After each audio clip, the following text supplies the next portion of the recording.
বাংলাদেশকে দেওয়া $29 মিলিয়ন নিয়ে এবার মুখ খুলেছেন মার্কিন president Donald Trump. $29 million to strengthen the political landscape in Bangladesh. আরেকটা অর্গানাইজেশনের সাথে মিলে যায়, সেটা হচ্ছে এই যে বর্তমানে সৈয়দা রিজওয়ানা হাসানেরই, তারও কিন্তু ছোট এনজিও, তার মাত্র অনেক সময় অনেক নেতিবাচক কথা আমাদেরকে শুনতে হয়, এটা কোনো সমস্যা না।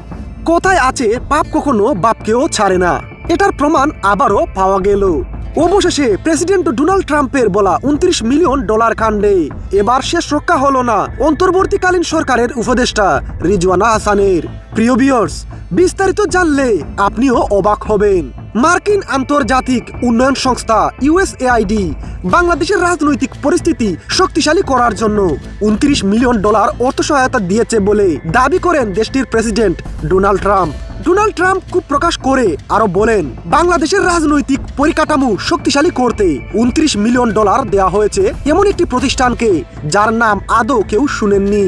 কল্পনা করতে পারো, সেটা একটা ছোট্ট প্রতিষ্ঠান, এখানে ওখানে $10,000 করে পায় তারা। আর তারপর হঠাৎ যুক্তরাষ্ট্রের সরকার থেকে $29 মিলিয়ন পেয়ে যায় তারা। ওই প্রতিষ্ঠানে মাত্র 2 জন লোক কাজ করে। প্রিয় ভিউয়ার্স, ডোনাল্ড ট্রাম্পের এমন মন্তব্যের পর বাংলাদেশের রাজনৈতিক অঙ্গনে এটা নিয়ে বেশ চর্চিত হচ্ছে। বাংলাদেশের কোন সেই প্রতিষ্ঠান যেখানে 2 জন লোক কাজ করে? এবার বেরিয়ে আসলো তলের বিড়াল। এবার টকশোতে সম্ভাব্য প্রতিষ্ঠানের নাম ফাঁস করলেন ডক্টর মঞ্জুর। প্রিয় ভিউয়ার্স, ভিডিওটি না টেনে শেষ পর্যন্ত দেখুন। $29 মিলিয়ন, অর্থাৎ বাংলাদেশি টাকায় 352 কোটি টাকা। এটা একটা বড় ধরনের ফান্ড। ওনার কথার মধ্যে কয়েকটা এলিমেন্ট আছে। একটা হচ্ছে যে ফার্ম বা এনজিও, এটা মাত্র 2 জন ব্যক্তি, অর্থাৎ উনি বলতে চাচ্ছেন খুব ছোট। দ্বিতীয় কথা উনি বলছেন যে এটা আননোন, কেউ তার কথা এটা জানতো না, এই একটা কথা বলছেন।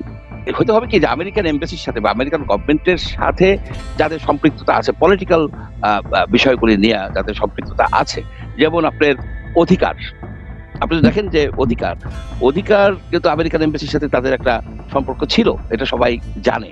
এবং অধিকার খুব বড় অর্গানাইজেশন না, সুতরাং অধিকারের দিকে অঙ্গুলি কিছুটা হলেও ই করা ট্রাম্পের সাথে মিলে যায়।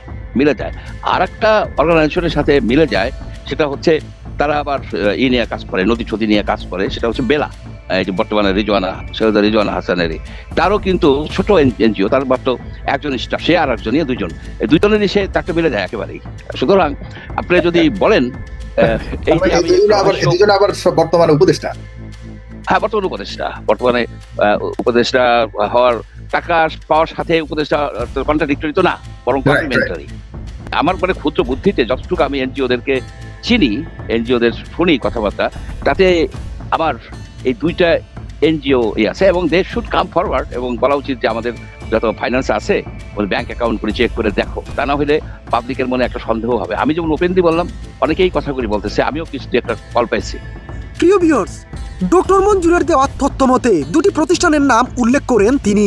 সেখানে উঠে আসে অন্তর্বর্তীকালীন সরকারের উপদেষ্টা রিজওয়ানা হাসানের প্রতিষ্ঠানের নাম, যদিও ডোনাল্ড ট্রাম্প নিজেও সেই নাম প্রকাশ করেননি। ধরা যায় এটা অনুমানের ভিত্তিতে বলা হয়েছে। কোথায় আছে যা রটে তাও কিছু ঘটে, কিন্তু অতি শীঘ্রই বেরিয়ে আসবে সেই প্রতিষ্ঠানের নাম। সেটার শক্ত প্রমাণের অপেক্ষায় আছে জাতি।